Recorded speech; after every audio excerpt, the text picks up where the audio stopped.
what's happening, everybody? How's it going? This is Can I Get More podcast on my monitor. I am Johnny Ruckus. I hope all is well today on this May 24th, 2020. It seems as though it is a kind of warm day out, especially for what we've had. Looks a little gloomy. I know we got rain yesterday. I don't know if it's supposed to rain. I don't pay attention to shit. All right. How is everybody doing today? Is everybody doing all right? Feeling good on this Memorial Day weekend? Just remember what we're celebrating the Memorial Day for, besides brats and hot dogs, even those are fantastic things. I'll bring it down here already. We'll bring it down. A couple things I want to touch on real quick before I get into the subject here. A couple of people had passed away in the professional wrestling area or thereabouts. First, Larry Zonko was a football player. 72 Dolphins. You know, he had the single bar helmet with the hook on the top. Run people over like a madman. Super Bowl champ. Obviously, he was on the American Gladiators. He was a lifelong pro wrestling fan. Did a whole bunch of stuff for the genre. So, rest in power to him. Shad Gaspard passed away. He was swimming with his family. Got stuck in some riptides. His last thing he did, though, is he saved his son. He got his son out of there. The lifeguards and whatnot were coming to attempt to save them, and he sacrificed himself for his young son. They found him a few days later, but he sacrificed himself for his son. So he's a hero. And the last one, Hana Kimura, 22 years old. Everything looks like she took her own life. It sounds like it was amidst cyberbullying. Apparently, she was on a Japanese reality show. I'm assuming. I'm not positive, but something went down on that show, and a whole bunch of people gave her a bunch of shit for it. And I don't know for sure. I haven't looked it up today. I just saw this yesterday, but that led her to take her own life. So rest in power to her, and thoughts out to her family and stuff like that, the wrestling community. And this goes out to her cyberbulliers, but I guess anybody who partakes in such stupid shit like that, you can go fuck yourself. Simple as that. Fuck off. Grow up, you piece of shit. Well, this took a dark turn. Sorry, but I had to. I felt I had to say that. It's ridiculous. You know, people have all the balls in the world when they're behind their keyboard, and you don't have to look that person in the face. You can say anything you want because you don't have any. You don't have any chance of getting punched in the face. You know, things change when you get punched in the face. As Mike Tyson said, everybody has a plan until they get hit in the face. Same thing. You see these people on the street, you talk shit to them online because you can clickety-clack in 140 characters or whatever. But if you saw that person, you'd be wanting their fucking autograph. So I know there's a difference between having fun and talking shit to friends, because you are kidding and you can see that person and you can laugh about it because you give each other shit. But when you don't know this person and you're just firing hateful words at them, and when you're a person who has probably a lot of followers and stuff on social media, it comes in droves. That's a lot of hate. And, not everybody can handle that. Most people can't handle that. That's why A lot of people just block or just don't even pay attention. But those few get so damn loud, you sometimes have to pay attention and you drive you fucking crazy. So, grow up. Be accountable. Grow up. Or just shut the fuck up. Move on. Not that big of a goddamn deal. Fucking people. Not everybody is as fine of a person as a person who listens to this podcast. So I thank the 10 of you. It's early. It's fine. I'm talking shit. I hurt my back. I'm not comfortable, so I'm not like super happy. So I'm probably coming off kind of like a dickhead. But it is what it is. So can't always be peaches and cream, or what did that guy from Big Daddy say, lamb and tuna fish? I like that. That sounds disgusting, but I like that metaphor just because it's funny to me. But I'm an idiot, so. Sip of coffee. All right. Today I'm going to talk about, there was a time close to 20 years ago. Not quite, but, 15, 20 years ago. We'll call it 15. Where I kind of went through a dark age on music. I didn't play a lot. I wasn't in a band.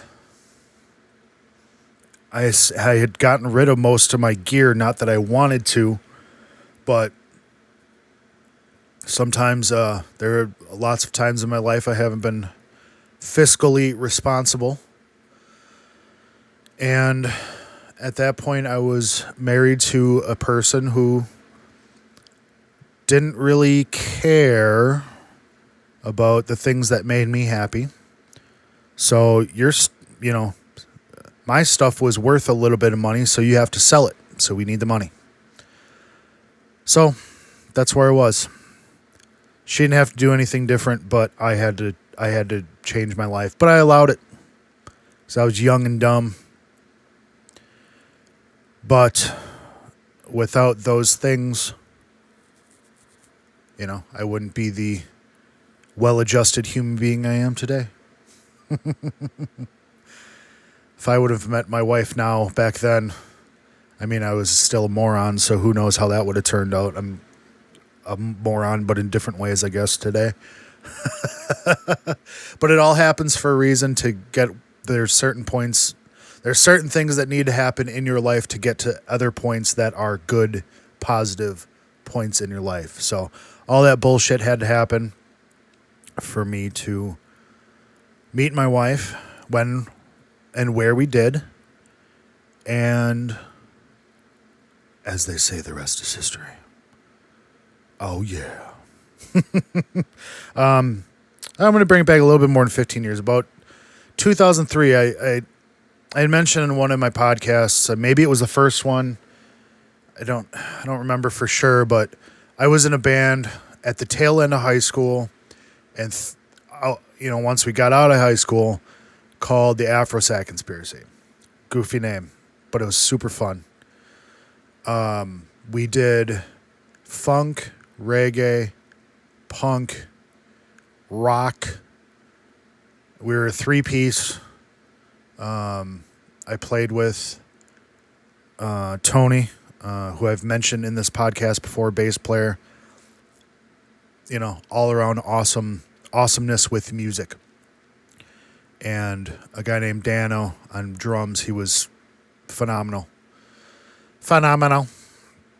But I was being an asshole. I don't know. I don't know if an asshole is the right word, but I was being an idiot. And I didn't realize my idiocy was affecting, the band. So that kind of fell apart. And, it took a long time to figure it out, because hindsight's 20/20, and, you grow as a person and your ego changes and devolves and all sorts of stuff. But that was my fault. I don't know if I doubt either one is listening, but I am pretty sure I've apologized, but I do apologize for that. So that happened, I think, somewhere around 2002, 2003. We'll call it 2003. A little while after that, I had gotten married to this person that we shouldn't have gotten married. It was a horrible idea. Ryan can attest to that. Again, another guest of the show that hasn't been a guest yet, but I've talked about him enough. And he'll probably be he'll be happy that I mentioned him. But, you can't tell, especially being young, you can't get told by nobody that you're fucking up. So even if he would have said I was, which he probably did, I wouldn't have paid attention to it probably anyways. That's when I kind of fell out of music there for a while. I had, amassed some real decent equipment. Up until that point, I think I was growing a lot as a musician. Then I started stepping away from it. Your life goes in other ways. And if you're not careful, you don't pay attention to it. And the things that once made you happy, you don't put as much time into it, or something along that line. And, those things fall by the wayside. And if there's other people involved in that, they get caught up in that, So you always got to watch out, just in life in general, you have to watch out for your actions because they will affect somebody else no matter how hidden or quiet you may think you keep them, or as loud and boisterous as you express them. That those actions do affect other people in one way or another. And I was in the midst of learning that, but, I probably didn't understand that as much. I was in my early 20s. Obviously, you're more or less an idiot still at that point in life, and not much has changed. Hey-o!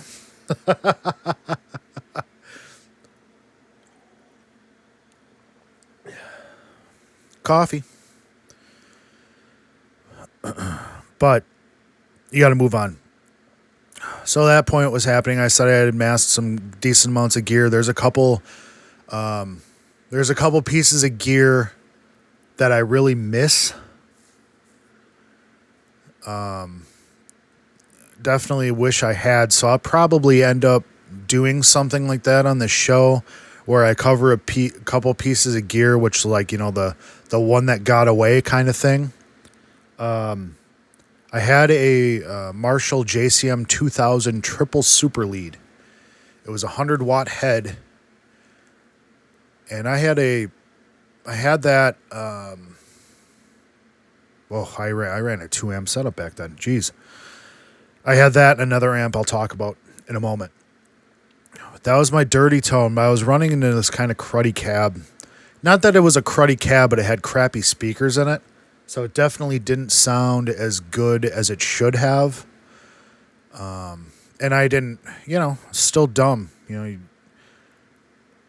had part of the equation, but not all of it as far as how everything works together. Still learning stuff, still trying to, learn how to be a human as well as learning how to play music and how all this stuff works together. It's all one big giant pot of ingredients, and sometimes, obviously being a musician or just in life in general, you got to learn every day. So I didn't really know how to make that thing sound as good as it should have. But that was definitely one of those things. I don't see them around too often. The triple super leads, I see the The dual, what is it, dual or dual super lead? I think that's a 50 watt head. They might do 100 on that too, but either way, it doesn't matter. I had the 3-channel head. So that was one piece of gear that I ended up getting rid of. That cabinet too, here he comes again. I sold it to Ryan. He got it redone, and it's a 1,000 times better sounding, looking 4x12 cabinet than probably I would have made it. I probably would have given up on it. If I hadn't sold to him, I probably would have just sold it to him with somebody else anyways. But he did the research on it, and he discovered how good of a cabinet it was as far as being built. It was a great built cabinet. So you can't really fuck with that. And then he replaced the speakers with some guitar warehouse guitar speakers, whatever they call them. And it sounds really good. And he still has it. So that thing has been around us. I had that in high school. So that's been around us for probably 25 years. And who knows, maybe there'll be a day where I buy it back. Wouldn't that be funny? He'd probably charge me about 4 times more than I paid, or I charged him back in the day. That's all right. The next amp I ran 2 amps at that point, one for clean, one for dirty. I had a Roland Jazz Chorus 120. It's a transistor amp, 120 watts, as well as it being a 2x12. And that thing got really loud, really clean. It stayed clean because it was a transistor amp.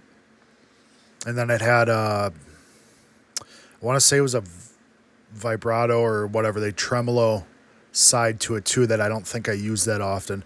I probably use it like crazy now, but I was inspired by it was Wes Borland that played that. He had that on the clean side of his amp. He used, I don't remember what amps he used. I don't know if he used Mesas, but whatever, it doesn't matter. But I was he was an influence back then. He still is. He's an awesome fucking guitar player. Wes Borland, Limp Bizkit. Biz Limpkit. But he had that, and I thought, and I really dug the clean sound. So I was like, I'm going to buy one of those. So I did. And now that amp is, I'm pretty sure that's skyrocketed as far as price. I know they're not cheap. I kind of want to get another one of those. I was thinking about getting like a 40 watt. Because goddamn, 120 watts.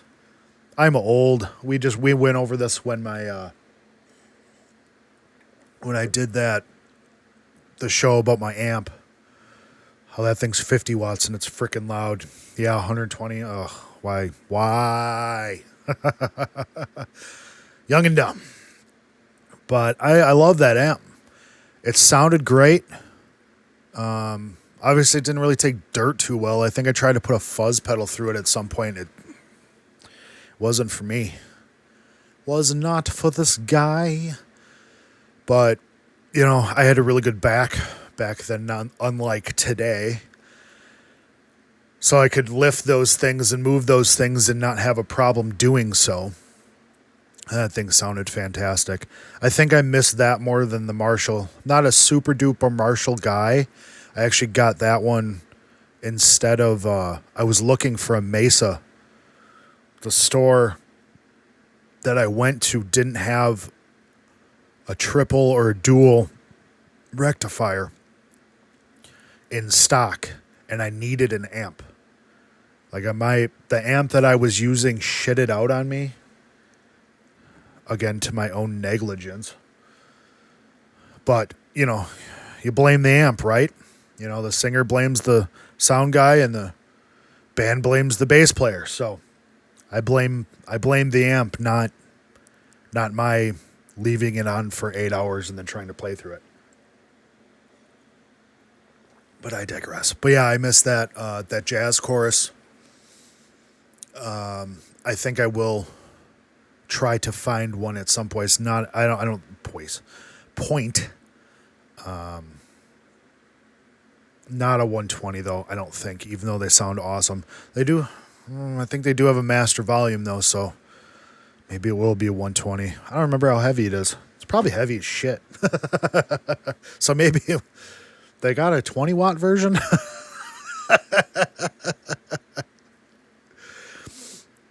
Yeah, that was a good amp though. I also had a Gibson Les Paul Special. It was like the one that Bob Marley played. So it had the natural kind of darker finish, P90 pickups, the Tune-O-Matic with the stop bar tailpiece, the Kluson tuners, the whole deal. I'm not much of a Les Paul guy. I've played a bunch of them that I did not like. That one I remember really liking, though. I put really fat strings on it, though. For some reason, back in the day, I had difficulty keeping guitars in tune. And I think that was probably just like, again, you learn shit. So like the my string winding technique wasn't probably where it needed to be. And I've always beat the crap out of the guitars, but I'm sure the string winding technique was not great. I didn't put graphite in the nut.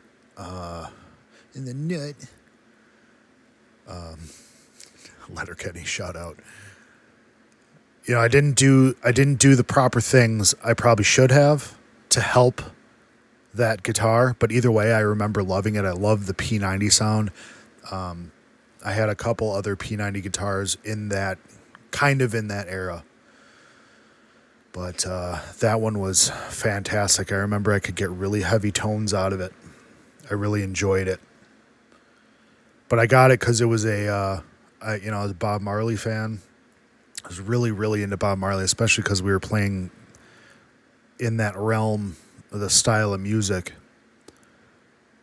And I loved that guitar. So one day we went to the store. We'd always go to this, some may remember Mars Music. It was by Northridge Mall when that was still a thing. Mars Music was this giant, like, at least nationwide music chain.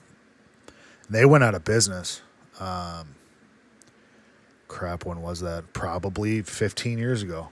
Maybe a little less. I don't know exactly. I don't remember. Doesn't matter. But we used to always go there because that was like the closest music store. It was still probably, how long did it take us to get there? Probably 45 minutes to get there. We used to go there all the time.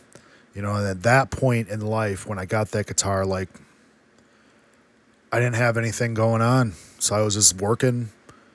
If I could put gas in my truck, I didn't really have any bills. I was young, super young. I probably got that guitar when I was like 19. So I didn't really have any responsibilities. So I could buy stuff. But that one, I was playing one on the floor at Mars Music. And one of the sales managers, probably, I don't know, I don't remember. He walks up to me and goes, "Hey, you like that guitar?" I said, "Yeah, it's pretty good." It's like, "I got one. I'll sell it to you for $400. And I think that one was like a $700 guitar, if I remember right, back then. And I think I thought about it for like 2 seconds. I was like, "Yeah, all right."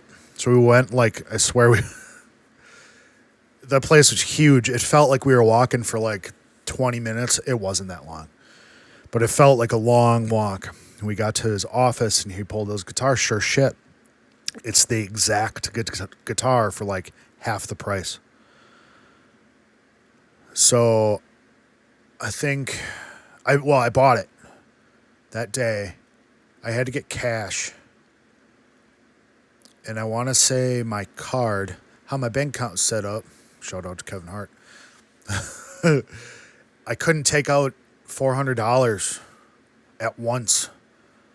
But I had a buddy who lived close, and I had to borrow the rest. Like I had to borrow like 150 or $200 from him because my card. I think I could only take out $200. So I had to borrow $200 from my buddy. Shout out to Adam. I know I paid him back right away. Next time I saw him, but he had $200. I was like, hey, I need to borrow money. He was like, cool. So I bought that guitar. That's how that went. I played that thing a lot. That was like my 1B guitar.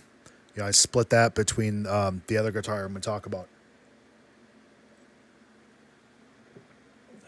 But yeah, that was a great guitar. I've actually been looking at them again, but now I can't touch it for $400. And rightfully so. It really was a pretty great guitar, and I think that was probably like my favorite Les Paul that I had played, up to that point. So I think I'm still kind of searching for the next one, but it's neither here nor there. And the last one that I got rid of, it was a 1996 American Standard Stratocaster. Black, maple board, maple neck. I ended up putting fender locking tuners on it. It had like, what do they call it? The DBX controller or whatever. It had like what came on the Clapton Strat, where it was like a kind of like a treble boost, I think, or mid boost maybe. No, it's probably a mid boost on the far tone knob. I just dimed it, all the time. It sounded freaking awesome, and it felt great. Looked great. I thought that was going to be, I thought I'd have that guitar forever. And that was the only piece of gear that kind of made it through that whole time in my life. I held on to that guitar for as long as I could. I think I had it till about 2009, I want to say. I ended up having to sell it. It broke my heart. That one hurt. It's just a guitar. Yeah, it's just a thing, but you get attached. You get attached to stuff, and I was definitely attached to that guitar. And that one hurt. But do what you got to do at the time. Shit happens, It sucks, but it happens. Then I had various pedals. I had a really nice pedal board set up. I think I had a wah on it. I had a Boss Octave. So it was a OC2. I know I had a DOD envelope filter, which that thing was just freaking awesome. I'm sure I had other stuff. I don't quite remember. Oh, I had a Phase 90, which I ended up rebuying. I have Phase 90 on my board. I don't think I'll ever have a board without one of those one knob phaser. I don't even turn it up. I just like have it on. I like it how it oscillates really slow and it's super warm. I know that wah pedal. I really like that wah pedal. It was just a Crybaby, but I've played Crybaby since then, and they don't sound like that. The one I had one until I don't know, a few years back. Like I really revamped my pedal board and got rid of some shit and got some different stuff. Realized that a wah pedal really wasn't. I didn't really need it. It'd be something cool to have, but I didn't really need it. But like the one that I had, the most recent, again, years ago, a couple years ago now, it really did something weird in the mid-range where it didn't seem like there was a good sweep through the mid-range. All of a sudden it was like no bass, no treble. Like there was no sweep through it. It was there was like a point in the middle where all of a sudden it just flipped like it was a switch. I mean, it is a switch, but like flicking of a switch. And it just didn't do it right. The one I had, I remember being better. And they were still just Crybabies, just standard Dunlop Crybabies. But I don't know, something was And maybe I just misremembered. Such a goofy word. Maybe I just was remembering it wrong. I don't know. But yeah, I'm sure there was a couple other pedals in there. But I ended up getting rid of all that stuff. You know, and those are just kind of some of those things that got away. So I took a long time off from music. You know, I think, like I said, the AfroSat conspiracy ended, I'm going to call it 2003. I went through a whole bunch of stupid shit as a young man that I didn't know how to deal with and made a lot of mistakes and more or less stopped playing music. So I didn't have any gear. I had to sell everything. I had this really shitty amp that I ended up, you know, I had that cabinet. I sold to Ryan. I sold him this. I had like a PA head. I played through PA head. It was really fucking weird. But he kind of like, he wanted the cabinet, but he kind of bought the whole thing to do me a solid. You know, and I mean, I know he didn't have a whole lot of money at that point. I don't know how much I asked for it, but he was doing me a solid, probably more than anything. I don't even know if he wanted the cabinet or not. I mean, obviously he ended up using it and loving it, so I guess he wanted it. But, you know, I got rid of all that stuff. I just had that Strat. No amp. You know, I think I had a keyboard. I had a computer. I had a recording interface that I got in like 2000. And I would like run it into, I think I was using Acid Pro. And it sounded like garbage, you know, because I didn't know, you know, obviously I didn't know anything about amp sims, which there really wasn't much of anything like that back in that time. So yeah, I didn't even have an acoustic. I didn't have acoustic till, let's see here. When my dad passed away in 2006, I wanted to play a song. I played Tears in Heaven at the funeral. And I didn't even own an acoustic. I borrowed one actually from the music store in Hartford. I know, I'm pretty sure I talked about that. But she lent me a guitar just for that. You know, I brought it back and it was great. It was I think it was a Seagull. It was a Seagull guitar. And I played it, you know, and I returned it and I thanked her and that was it. And like, it's like the only cool thing that the woman I was married to at the time did was she bought that guitar for me after that. I actually kind of forgot about that till right now. That's pretty much the only cool thing she did. I had that guitar till a couple years ago, I think. Well, I don't remember more than a couple. But it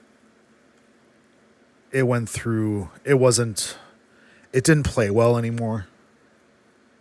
And it really just kind of fell apart, kind of. It was rough. It didn't really do it. But, so I had that. And I still had that Strat, but I didn't have an amp. I didn't have anything like that. So that relationship went south, thankfully. Stopped the bleeding. But I just opened up other wounds. But that wound at least was, you know, stopped the bleeding on that. So you live, you learn. But a couple years, well, you know, years went by. A couple years, I think. And then I'm hanging out at the bar. That was like a good fun thing to do back in that time, 2007, 2008. That's kind of what I did. And it was meeting people and, you know, one of those, I can't remember if I talked about this on my podcast or my buddy Jordan's podcast. Shout out to Sold Out Media. I'll talk about them a little bit later. But we were talking about starting a band, and at this point, I didn't have an amp still. I don't think. I know I had gotten a guitar from Ryan. He had this guitar that was beat up and not working anymore, and he gave it to me, and I fixed it up and got it working. And I think I borrowed an amp at first from a old friend of mine. He didn't really play anymore, but it was like this Line 6 Spider 2 with the cabinet, half stack. I think he sold it to me for like $400. I had to like pay him when I had money. It was still pretty broke. Wasn't making a ton of money, but I was stupid, you know. I was being a little less stupid, but still stupid. I had to pay him whenever I had money. But eventually I paid him. So I was armed with this Line 6 Spider 2 with the 412, which the 412 was actually a pretty decent cabinet. Say what you will about those Spiders, they're garbage. They really sound like shit. You really can't get them to sound good. I don't know. But, beggars can't be choosers.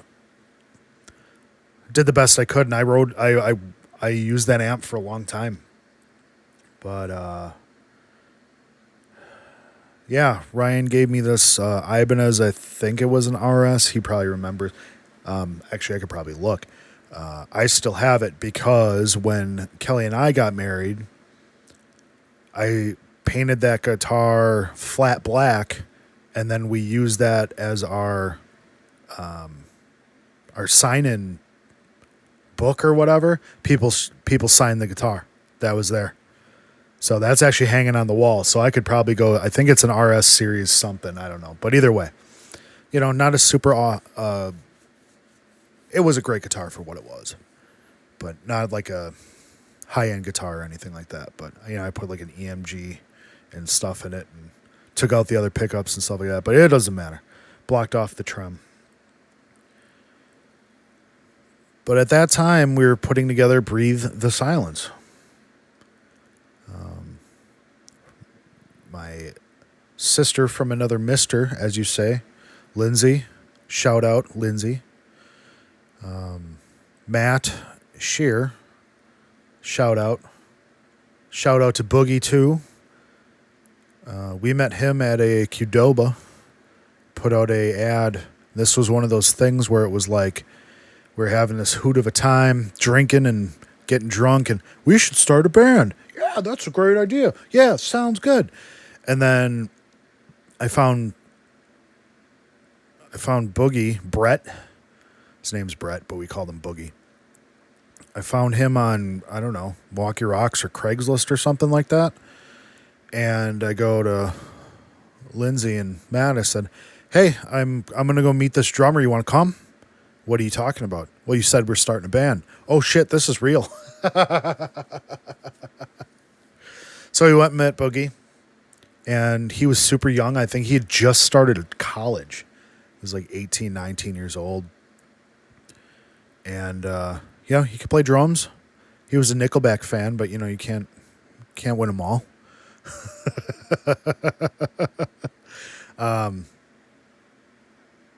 But that's how that band started. And we had a bass player, who sold me the Line 6. Shout out to Justin.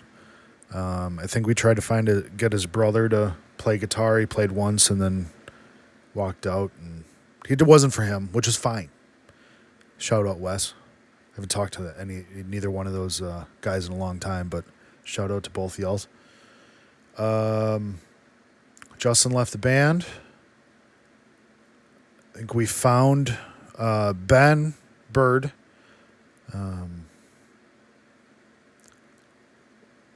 I think Lindsay found him on like MySpace Classifieds or something like that. And he came out and it worked. Me and him worked really well together. Unfortunately, it's been just over a year since he's passed. Rest in power to Ben Bird. But we clicked, and we almost had a band. We needed a bass player. It's just a story of my life on bands. Always need a bass player. But we got, then we shout out to Jordan Schultz, Child on Fire. They just re-released a song that they originally recorded like 10 years called Sleeper. Just re-released it on Friday. It's pretty kick-ass. I will put a link to something probably in the video. I'll probably do it on the podcast or on the description in the podcast too. But we convinced him to play bass with us because we had a gig coming up and we didn't have a bass player. So it was just kind of like, can you do me a solid? And he's like, sure. He was great. Then eventually I got him drunk and convinced him to join the band.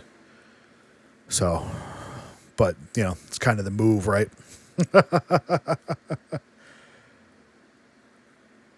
So that's how I got back into playing music.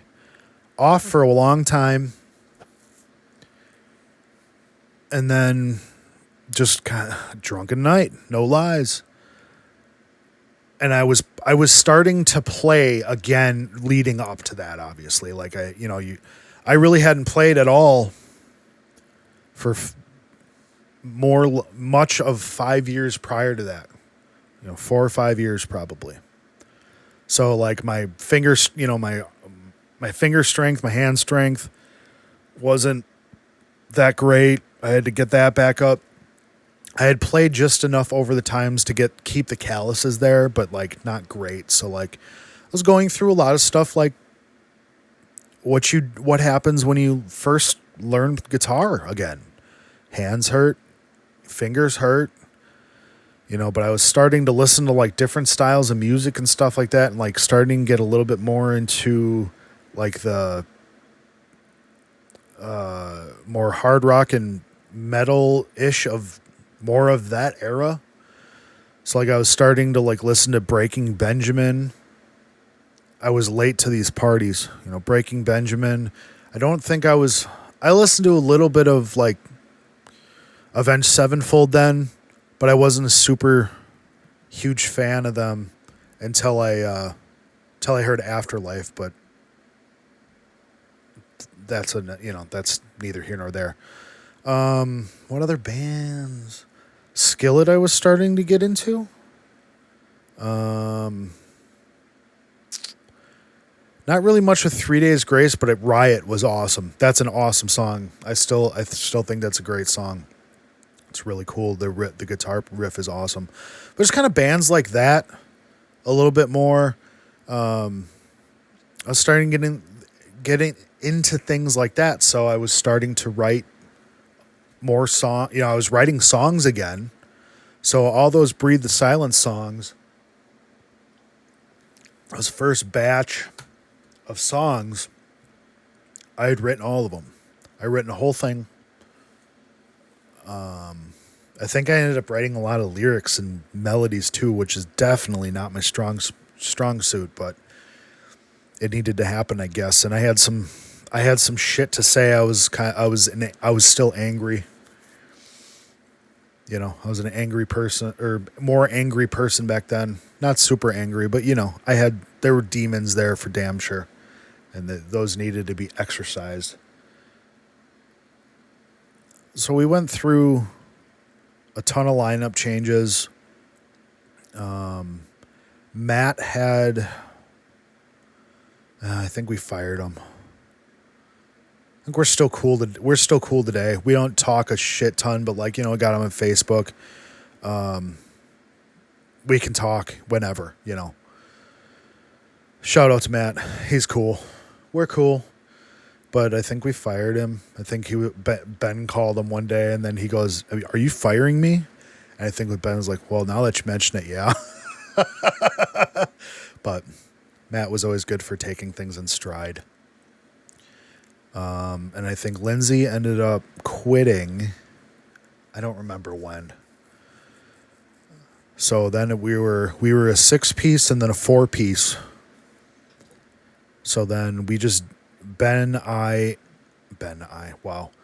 Jordan and I kind of divvied up singing. And then we got more progressive, I think. We had some wild ass songs. We had released this really cruddy sounding EP. It was like 6 songs. It was over 30 minutes. So we had some epic ass fucking songs. We probably should have trimmed the fat on a lot of them, but we were going through it, And then we were doing some different things, and Jordan ended up leaving, and Jordan was going through a bunch of shit in his life that at the time we really didn't know about. It wasn't something that we talked about. Like, if you go back and listen to the podcast that I did on his, when I went on his podcast from December 31st, the last one in his season 1, we cover all this, but he was going through a lot of shit. We didn't really know it at the time. So he made his exit. We had another bass player just for a really short period of time, but he was super young, and he got in trouble, and his dad said he couldn't play with us anymore. So at that point, with the revolving door, I pulled the plug. And right how it worked out was I wrote it down, August 28th of 2010 is when I first met the guys from 215, Josh, Eric. We had played a show with them, which turned out to be the last Breathe the Silence show. But we were looking for another band that could fill a lot of time, and Josh answered the ad. So I had talked to him a few times coming up to that, but here, August 28th, Breathe the Silence plays its last show. I think what we did was like, they played, then we played. They played, then we played. So we like alternated. Alternated. There we go. Sets. And Josh and I were just talking. I remember there was like this walkout balcony at this place that we played. And we're out there. We both had smoked cigarettes at the time. So probably having a cigarette. I think I smoked then. Yeah, I did. Smoked cigarettes, and we were just sitting there having a cigarette or whatever. I can't remember if they had played. It was either they played and I was just about ready to play, or it was before. I'm pretty sure that's what it was. I'll go with that. So we're just rapping, and he had asked me to join the band then. And he hadn't heard me play, and we had all of like 5 minutes of interaction, because I remember they weren't late, but they had gotten there like right on time, like unload the shit, get it on stage, quote unquote, where we were playing, and then start playing, because there was like road construction and it fucked them all up. So I remember that, but I don't even remember what we talked about. But Josh and I kind of seemed like it was comfortable. It was comfortable to talk to him.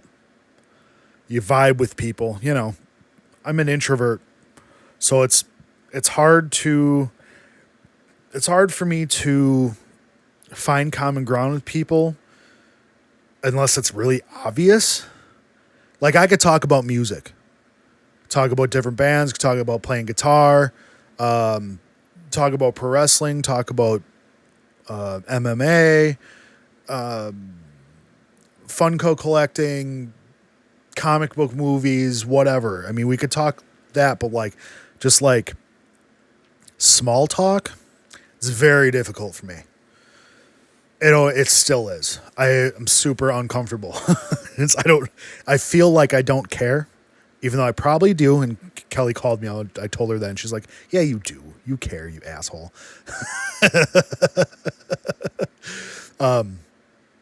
But it was very easy for me to talk to him. And he had asked me to join the band, his band. Then I was like, I got this, I got this thing going. I understand, So we play, they play, and I think on the second set, we got a couple songs in and they were like pulling the plug on the thing. So that was it. We played, and then the bass player that we had got in trouble by his father, and he couldn't play with us anymore. And it was just funny because, like, let's see, when was that? I was like in my late 20s. So I can't play with you guys anymore. I got in trouble. My dad tells me I can't play anymore. So I was just like, okay, I'm over this shit. So I pulled the plug. I pulled the plug on it, and we had put a ton of work into it, but it was, you'd get a little bit of momentum and then you'd get a wall. You'd hit a wall. And you'd have to figure out how to climb that wall or go around it or dig under it. And then you'd hit another fucking wall. So I got sick of it. I was done. I was done with it. I didn't want to do that anymore. So I didn't really talk to, and Josh was kind of like one of those things, you just do your own shit, and I was dealing with the band stuff, and he was dealing with band stuff too, because as busy as they were, Josh and Eric were not happy with what was happening in 215, and they more or less blew that thing up. Josh always wanted it to keep going, so when I talked to him after Breathe the Silence ended, I said, hey, you still looking to do the band, thing? He's like, well, I kind of blew it up, but I want to get it moving again. So what's up? And I said, well, I'm free, now I don't have anything going on as far as music. So he was like, sweet. Well, come over and, we'll just like jam and hang out and shit. Cool, can do that. So I came over, and Eric pretty much had kind of quit. Like, it just kind of, he had other things that he was worrying about. Like, I don't think he had a job at that point. He had just got done with college, and it was, definitely during that time, it was still kind of difficult. This was at the end of 2010 now. He was having difficulty finding a job and stuff like that. But I was coming over there, and, Josh had called up Eric and was like, hey, Johnny from Breathe the Silence is going to come over and we're going to jam. So can you come over and just like keep a beat? That's how it was. You just come over and kind of keep a beat and just hang out. Yeah, I'm not doing anything else, so Eric comes over. So I learned a couple of his songs that he'd been working on, because they wanted to completely change the direction of the band, because it was kind of an alternative rock band, I guess. Indie rock too, It's far different from things that I did. But they wanted it to be more of a hard rock, metal-y band. So Josh was working on some songs. They retired a lot of the songs that they were playing. We did end up playing a few, and some of them are good, some of them not great, but they're going through growing pains as a band as well.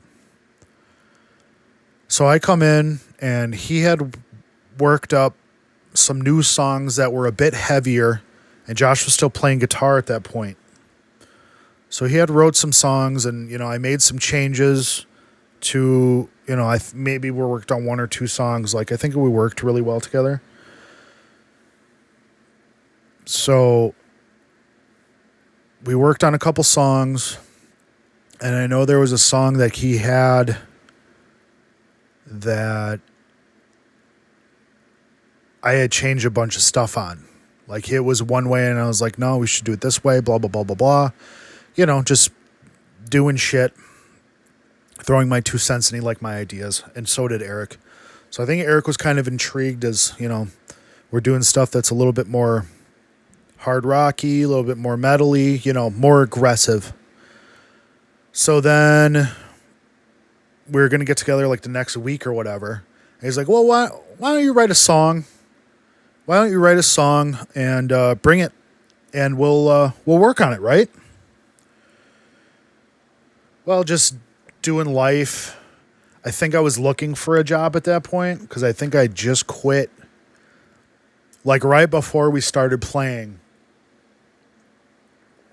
I quit my awful job that I had then.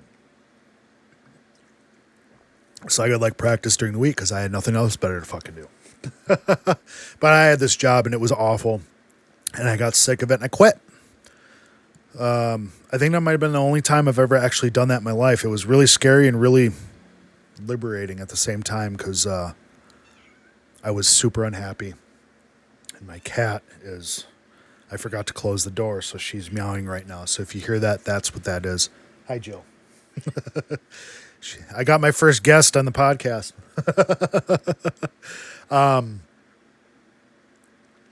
But he is like, hey, why don't you write a song? And I forgot. I forgot to do it. So I'm driving there, and I'm going, shit, I forgot. He asked me to write a song. Crap. So I start humming something in my head. Oh, yeah, it could work. That's kind of cool, right? And I'm just thinking it out in my head and humming it along. I don't know if I'm in the right key. I'm not positive. I think I am.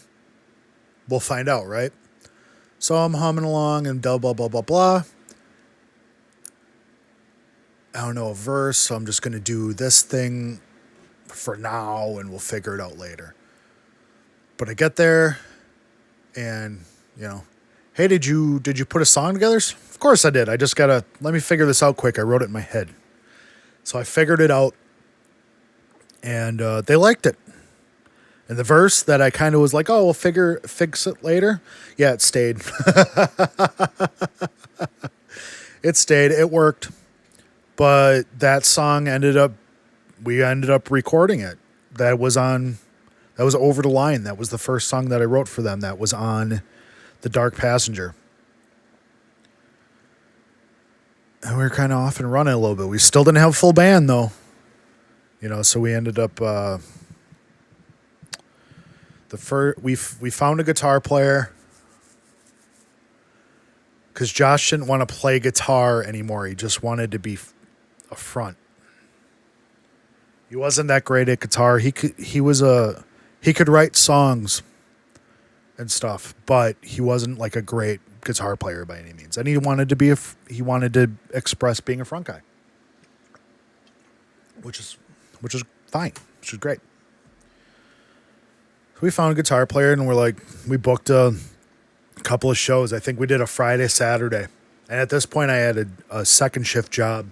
So it was kind of difficult to figure, and we were like working every Saturday. So it was difficult to kind of get the work in, but we figured it out. And we did book like a Friday, Saturday, first 2 shows up in Green Bay and then in Milwaukee. Shout out to Dead Modern Villains. We traded shows on that, but those were first 2 shows. A couple months. Had to only been maybe 3 months, 4 months. And we had a full set. We wrote a shit ton of songs. Josh was still writing songs. I wrote songs. We figured it all out. We were off and running. Again, bass player, roulette, guitar player, a lesser, but still roulette on that. You know, and I was back. I was back into playing music, and I was expanding my scene, you know, by playing with Josh and Eric because Josh had his nose everywhere. You know, he was personable and he knew how to talk to people. Excuse me. He knew how to talk to people. So he was really good at booking shows. And he had booked, before I had joined 215, he had booked, it's still up on Reverb Nation. I could look it up, but there was just, they had played, Eric knows the number, in that couple of months before, like, I met them and then they kind of blew it up a little bit. They had played like 50 shows or something, maybe more. I don't know. But it was a lot of shows in a very, very, very short period of time. They had just played everywhere. Everywhere. They played everywhere. So Josh knew how to do it. And he was a hustler. And we were off to the races. So, I mean, that was getting back into music after being out of it for a while. All of a sudden, in Breathe the Silence, we weren't super duper busy. Didn't really know, but we played some really good shows. Like, I guess we opened for Bullet for My Valentine or something. It's probably one of those rave pre-party things. You know, we played at the rave a shit ton. I think we played at the rave more than we played anywhere else. Guerrilla production shows, man. But the first two shows that we played back were Battle of the Bands. We won them both. Take that for what you will. But it was exciting. It was like, holy crap, I'm able to like get back in and have fun right away. We had a ton of people. You know, those Breathe the Silence shows and stuff. Yeah, that was the journey back to playing music after being pretty much out of it for a few years. I didn't have a lot of like contacts, you know, or anything like that, so not a lot fell through, but you know, I gained more. That wasn't really my jam, or you know, that wasn't my gig, but that was the trip back. And that was the trip back to like healing. So I had put like my soul through hell through those years. And that was part of the trip back to healing. You know, it was awesome. So there's been times where I haven't been in a band in the last 10 years. There were things I should have handled better. You know, in 215, we took a break, came back, took a break, a longer break, came back. There were things that I should have handled different still, you know. It was all a part of growing. But, you know, and then when the band ended, but it wasn't, you know, how it should have, you know, there'll be a time where I'm sure we talk about that, but that's not a story that me by myself should tell, you know. I need other people here to help tell that story that can fill in the blanks that I don't know and that can have a different perspective on it, you know. But yeah, that's another story for another time. But being in, you know, Breathe the Silence first, obviously there were trials and tribulations with that band, and we made through a lot of them. But that reignited the fire for playing music, and then playing with 215 dumped gas on that son of a bitch. And I've been working on music all the time for the last 10 years. You know, even when I played with a few other people over the time, like when, before 215 came back that last time, I I played a country band, and I was a side guy.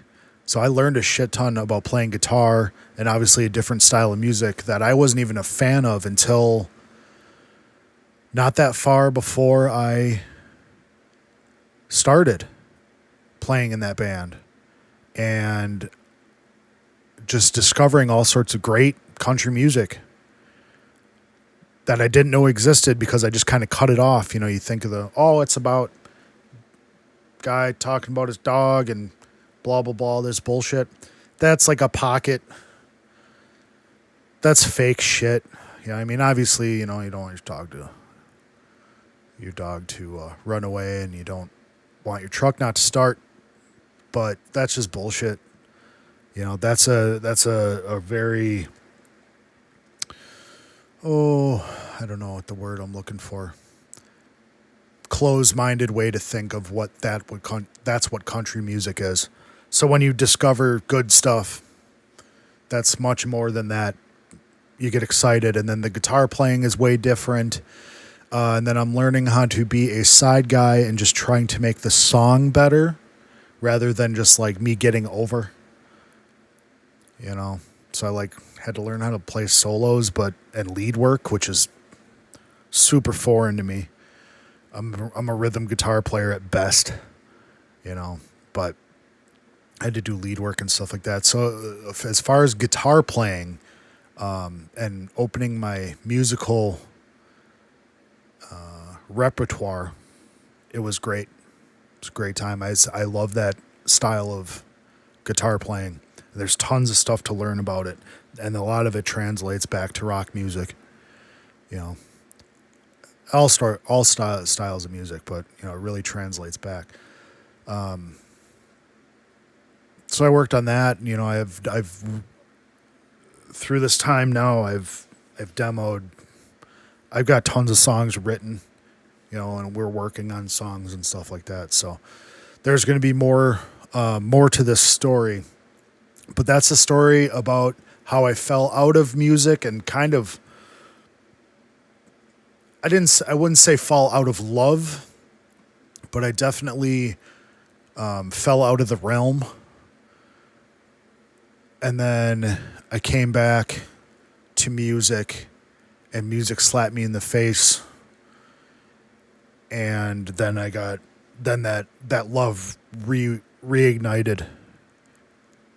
And it hasn't stopped since. So that's it for that for now. You know, I got more stories to tell probably out of that, but I'm going to need some help talking to them. And eventually here with all this shit going on, you know, those stories we'll be able to tell. I'd like to tell them face to face, you know. I think that's the best way to do it. But if I got to use technology, I'm going to have to use technology. But that's neither here nor there. Real quick, I mentioned Jordan had a podcast. I know my buddy Jordan, Joe Bradley, at Joe Bradley Official, I think, on the Instagram. He has the Sold Out podcast, Sold Out TV, Sold Out Media. It's all over YouTube. He's on, the podcast comes through Anchor FM, just like mine does. I actually went with Anchor because of him.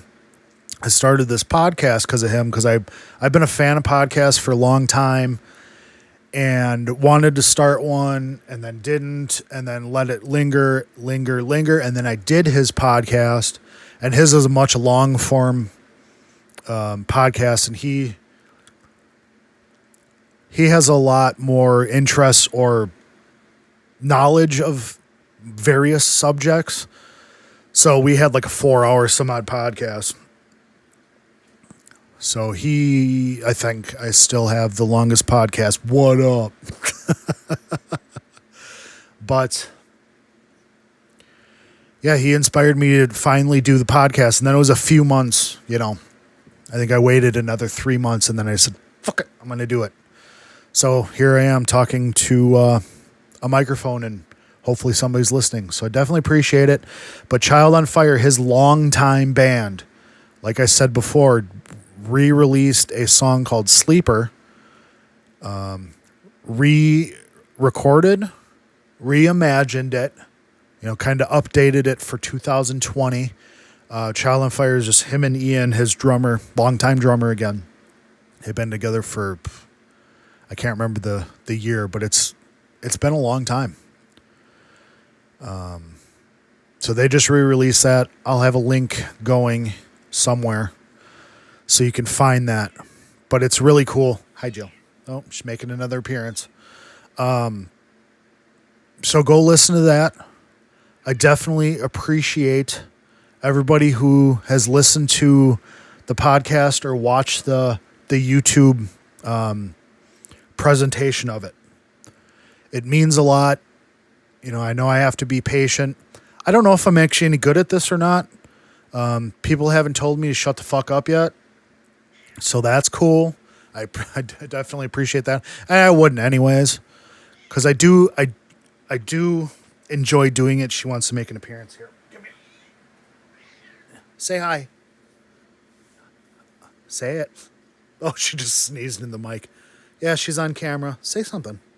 Oh, now you don't want to say nothing. My first guest, my cat Jill. She's 15. But I'm going to continue to do it. I like doing it. Sometimes I have problems coming up with subjects until like the last minute, and then something, then it comes up. And it seems to work, and I can just kind of talk about shit and get stuff off. But I appreciate everybody who listens. And this has been the May 24th episode of Can I Get More Podcasts in My Monitor. I am Johnny Ruckus, and you guys have a good night. We'll talk to you later.